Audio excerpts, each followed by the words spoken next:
વંદે. સરસ.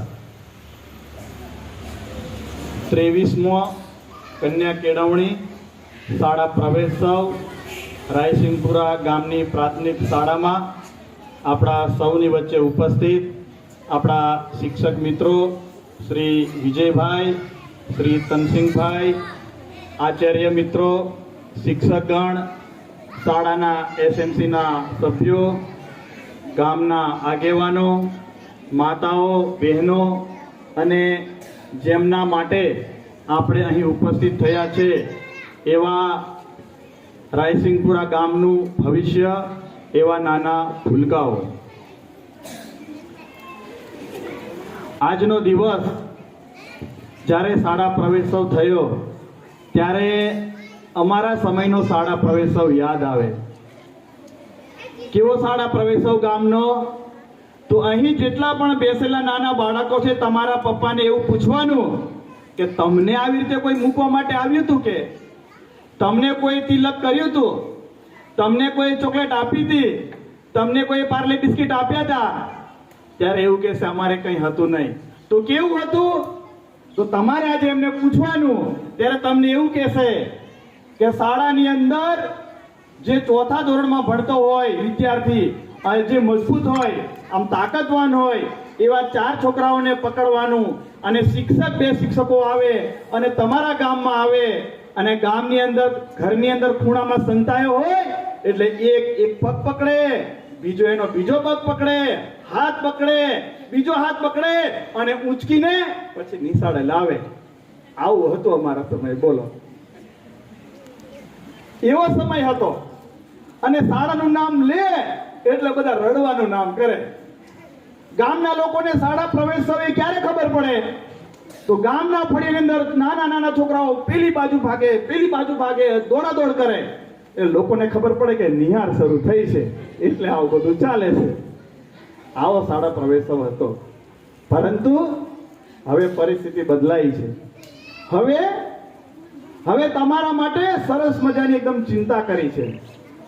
અને આ નાના નાના ભૂલકાઓ તમારા માટે હવે પાપા પગલી, આંગણામાં રમવાનું, મમ્મીની જોડે ખાવા માટે માંગવાનું અને રડવાનું, આ બધા દિવસો પૂરા થઈ ગયા. હવે તમે બધા આ જ્ઞાનના અંબરને પામવા માટે આ બાલુડાઓ આ શિક્ષણના દ્વારે પહોંચ્યા છે. આ શિક્ષણની જ્યોતને પ્રગટાવવા માટે, આપણા શિક્ષણની જ્યોતને પ્રગટાવવા માટે ગામના લોકો જન ઉમંગથી આજે આપણી પાસે પધાર્યા છે. અને તમારા બધા માટે, તમારા આંખોની અંદર જે ટમટમતી આંખોની અંદર તમારા જિંદગીના સપનાઓ પૂરા કરવા માટે અહીં શિક્ષકો ઉપસ્થિત થયા છે. તમારા મનમાં જે વિચારમાં નવી ફૂટેલી વિચારની પાંખોની અંદર ઉડાનના સપનાઓ પૂરા કરવા માટે આ શિક્ષકો અને વાલીઓ આજે તમારી પાસે ઊભા છે. અને તમારે હવે એક સરસ મજાની નવી જિંદગીમાં આગળ વધવાનો આ સમય છે.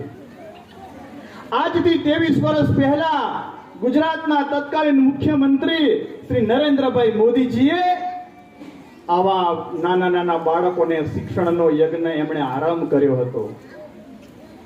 આ રાજ્ય સરકાર એ ખેડૂતો માટે કૃષિ કલ્યાણ મેળાઓ કરે, માતાઓ બહેનો માટે મહિલા સશક્તિકરણના કાર્યક્રમો કરે, યુવાનો માટે રોજગાર મેળા કરે, કોઈ ખાતમુહૂર્ત કરે, રસ્તાઓના મકાનના ખાતમુહૂર્ત કરે. પણ આ બધા કાર્યક્રમો કરતા સૌથી સારામાં સારો કાર્યક્રમ કોઈ હોય તો આ કન્યા કેળવણીનો ઉત્સવ છે, આ શાળા પ્રવેશોત્સવનો ઉત્સવ છે. પહેલા ગામનો કોઈ સરપંચ એ ગામના બાળકોની ચિંતા ન કરે, કોઈ આગેવાન એ ગામના બાળકોની ચિંતા ન કરે. પરંતુ આજે 3 દિવસ સુધી આ ગુજરાતની આખી સરકાર એ બધા લોકો ગામડે જાય, ફળીએ જાય અને આ દીકરો ભણે, દીકરી ભણે એના માટેનો પ્રયત્ન કરે. આ રાજ્યના મુખ્યમંત્રી શ્રી ભૂપેન્દ્રભાઈ પટેલ એ ગામે ગામ વિદ્યાર્થીઓને ભણાવવા માટે જઈ રહ્યા છે. આ રાજ્યના ઉપમુખ્યમંત્રી શ્રી હર્ષભાઈ સંઘવી તમારા દીકરા દીકરીઓને ભણાવવા માટે એ ગામડે જાય છે. એમ તો ગાંધીનગરમાં સારી મજાની ઓફિસમાં બેસીને, એર કન્ડિશનરમાં ઓફિસમાં બેસીને દીવો પ્રગટાવી બોલાવીને, અધિકારીઓને ઊભા રાખીને, ટીવી વાળાને બોલાવીને, છાપાવાળાને બોલાવીને, ભાષણ આપીને, મોબાઈલમાં રીલ બનાવીને આવા કાર્યક્રમ થઈ શકે. પરંતુ આ ભારતીય જનતા પાર્ટીની સરકાર, આ શ્રી નરેન્દ્રભાઈ મોદીજીની સરકાર, શ્રી ભૂપેન્દ્રભાઈ પટેલની સરકાર એવું કોઈ હવે એવું કરવાનું નથી.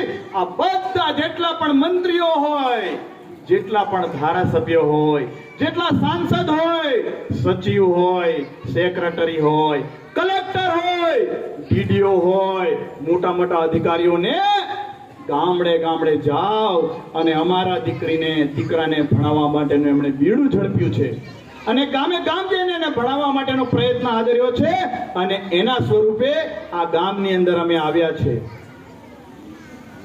અને ત્યારે આપણા બધાનું કર્તવ્ય બને. શિક્ષણ એટલે શું? હું મારા રાયસિંગપુરા ગામના જાગૃત નાગરિકો, ભાઈઓ અને બહેનોને હું કહેવા માંગુ છું કે શિક્ષણ એકડો બગડો બારખડી અને અને આ બધું વાંચતા કેમ મોકલવાના? એનો કોઈ જીવતો જાવતો દાખલો હોય તો હું તમારા ગામનો આ શાળાની અંદર પ્રવેશ કર્યો.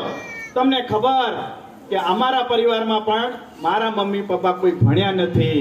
બીજા ઘરમાં કોઈ ખાલી કાકા ભણ્યા હતા, પરંતુ એમણે જોયું કે શાળામાં મોકલવું જોઈએ અને શાળામાં ભણતા ભણતા આજે આ પ્રાથમિક શાળામાં પહેલા ધોરણથી લઈને છેક જે શિક્ષણની જેટલી પણ ડિગ્રીઓ આવે, જેટલી પણ ધોરણ 1, 2, 3, 4 હોય, 12મું ધોરણ આવે, પછી કોલેજ કરવાનું આવે, પછી MA આવે, શિક્ષકો માટેની BEdની ડિગ્રી આવે, શિક્ષકોને ભણાવવા માટે MEdની ડિગ્રી આવે, વકીલાત કરવા માટે LLB આવે, ITI આવે અને ડિગ્રી સૌથી પહેલી PhD આવે અને જેને ડોક્ટર બની જવાય એ ડોક્ટરની ડિગ્રી એ આજે મેં મેળવી લીધી છે.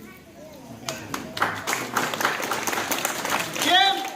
તો તમારી જેમ તમારે તો સરસ મજાના કપડા છે, સરસ મજાના વાળ ઓળીને તમે આવ્યા છો, તમારા ઘરે તમને 10 રૂપિયા એવું બધું આપે, અમને ત્યારે પંજુ આપતા 5 પૈસા, 8 આપે, રૂપિયો આપે, વધારે એટલાય નહોતા આપતા. અને એવી પરિસ્થિતિમાંથી આજે આ જગ્યા પર પહોંચ્યા એ કેમ? એ શિક્ષણને કારણે. એટલે મારે તમામ વાલીઓની વિનંતી છે કે શિક્ષણ માટે આપણે જાગૃતિ કેળવીએ. આ કેટલાક ભૂલકાઓને પૂછ્યું કે તમે કોની જોડે આવ્યા છો, તારા પપ્પાનું શું નામ છે? તો એમના પપ્પાનું નામ કીધું. મેં કીધું તારા પપ્પા ક્યાં છે? કે ના, મારા પપ્પા મને મૂકવા નથી આવ્યા, મારી માં મને મૂકવા માટે આવી છે. ત્યારે આ માતાઓ પણ કેટલા જાગૃત છે. આપણે બધાએ આજના સમયે જ્યારે તમારા દીકરા દીકરીનું ભવિષ્ય નક્કી કરવાનું છે ત્યારે આ ગામના વાલીઓ પણ જાગૃત થઈને આપણે આમાં ધ્યાન આપવું જોઈએ. પેલા કોઈ પૂછે કે બાળકોને ભણાવે કોણ? કે માસ્તર. સરપંચને પૂછે કે કોને ભણાવવાનું? કે માસ્તર ભણાવે. તે આપણી જવાબદારી? કે અમારું કઈ નહીં. પરંતુ સરકાર તમારા માટે આટલું બધું કરે છે, તમારા માટે સારી નિશાળ બનાવે છે, ઓરડાઓ બનાવે છે, કમ્પ્યુટર આપે છે, તમને પુસ્તકો આપે છે, સ્લેટ આપે છે, બધી પાણી પીવાની સુવિધાઓ કરે છે, જમવાનું આપે છે, તમારા ડ્રેસની ચિંતા કરે છે, આ બધું આપે છે. આપણી પણ બધાની જવાબદારીઓ બને કે નહીં? બાળક સારી રીતે ભણવા માટે જાય, એના સરસ મજાને નવડાયું હોય, એના વાળ ઓળ્યા હોય, એના નખ કાપ્યા હોય, કપડાને વ્યવસ્થિત તૈયાર કર્યા હોય અને પછી નિશાળે મોકલે અને મોકલ્યા પછી ઘરે આવે એટલે માતાએ પૂછવું પડે એને. આપણે શું પૂછીએ? આજે હું ખાવાનું આલ્યું? એવું પૂછીએ, બીજું કઈ નહીં. પરંતુ આપણે પૂછવાનું કે સાહેબે આજે શું ભણાવ્યું? ભણાવ્યું તો તને આવડ્યું કે નહીં? આવડે તો આજે તારી નોટમાં શું લખ્યું છે? તારા ભાઈબંધ આવ્યા હતા કે નહીં? તારી બેનપણી આવી હતી કે નહીં? આજે જે મધ્યાહન ભોજનમાં જમવાનું હતું એ આજે જમવાનું બરોબર આપ્યું કે નહીં? કઈ બાકી થાક નથી લાગ્યો ને? આવતીકાલે પાછા તારે નિહારે જવાનું છે કે નહીં? તું લેસન કર્યું કે નહીં? આવું પણ પૂછવું પડે. એટલે સરકારની સાથે શિક્ષકો જોડાય, વિદ્યાર્થીઓ પણ ભણે, માતાઓ પણ જોડાય, એમના વાલીઓ પણ એમને શિક્ષણ આપે.